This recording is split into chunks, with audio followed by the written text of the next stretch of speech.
కోతుల బెడదతో ఏటా కోట్ల విలువైన పంటలకు నష్టం కలుగుతుంది. కోతులకు భయపడి రైతులు కొన్ని పంటలు వేయడం మానేశారు. ముఖ్యంగా వేరుశెనగ, మొక్కజొన్న వంటి పంటలు, కొన్ని చోట్ల వరి పంటలు కూడా వేయడం లేదు. పండ్ల తోటలు, కూరగాయల పంటల జోలికి వెళ్లాలంటే రైతు భయపడే పరిస్థితి ఏర్పడింది. పంట పూర్తిగా కోతకు రాకముందే కోతుల మందలు నాశనం చేస్తున్నాయి. కోతుల బెడదపై మరిన్ని డీటెయిల్స్ మా ప్రతినిధి ఖదీర్ అందిస్తారు. జిల్లా వ్యాప్తంగా కోతుల బెడద వల్ల అనేక చోట్ల పంటలు నాశనం అవుతూ ఉన్నాయి. దాని కారణంగా అనేక చోట్ల పంటలను ఆల్టర్నేట్ విధానంలో పండించుకోవాల్సిన పరిస్థితి అనిపిస్తూ ఉంది.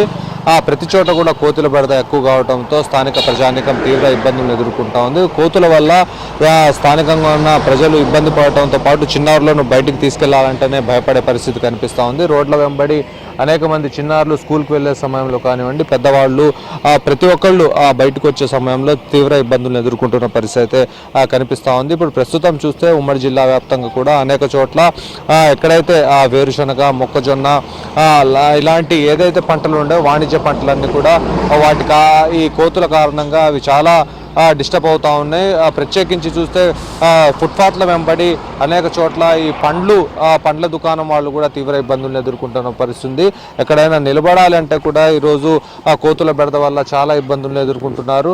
ప్రస్తుతం ఉమ్మడి జిల్లా వ్యాప్తంగా కూడా కోతులకు సంబంధించి అనేక చోట్ల దీన్ని కట్టడి చేస్తామని చెప్పిన అధికారులు ఆ పరిస్థితి ఎక్కడ కూడా కాని రావడం లేదు. ప్రస్తుతం జిల్లా వ్యాప్తంగా కోతులకు సంబంధించిన కోతులను పట్టుకునే టీమ్స్ ఎక్కడ కాని రాకపోవడంతో ప్రజల్లో ఆందోళన వ్యక్తమవుతూ ఉంది. ప్రధానంగా కోతుల సమస్య వల్ల అనేక మంది తీవ్ర ఇబ్బందులను ఎదుర్కొంటున్న పరిస్థితి అయితే ఉంది. అయితే గతంలో 2017లో బీఆర్ఎస్ ప్రభుత్వం ఆనాడు ఒక మొత్తం సర్వే చేసి నిర్మల్లో కోతుల రక్షణ కేంద్రం ఏర్పాటు చేస్తామని చెప్పారు.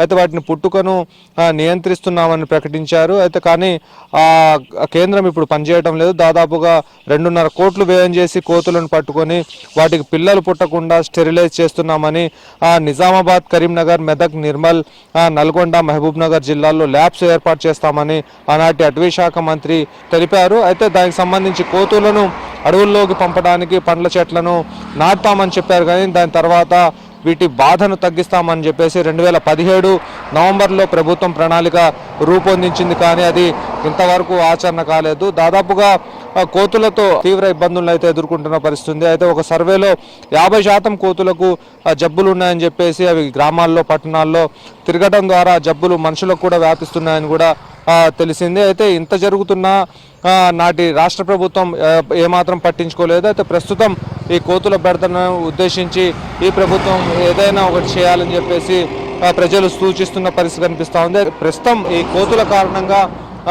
అటవీ ప్రాంతంలో ఉండాల్సిన కోతులన్నీ కూడా బయటికి రావడంతో అనేక మంది ఎవరైతే స్థానికంగా ఉన్న ప్రజానికం రవాణా చేసేవాళ్ళు రోడ్లపై నుంచి వాళ్ళు మాత్రమే ఏదైనా అరటిగెలలు కానివ్వండి, కొబ్బరి చిప్పలు కానివ్వండి తీసుకొచ్చి కోతులకు ఆహారంగా వేస్తున్న పరిస్థితి ఉంది. అయితే కోతులు ఒక్కోసారి ఆహారం లేక, ఒకవైపు ఎండల తీవ్రతకు తట్టుకోలేక వాటికి మానసిక ఇబ్బంది కలిగినప్పుడు వెళ్తున్న వారిని, వచ్చేవారిని ఇబ్బందులు కలిగిస్తున్న పరిస్థితి అయితే ఉంది.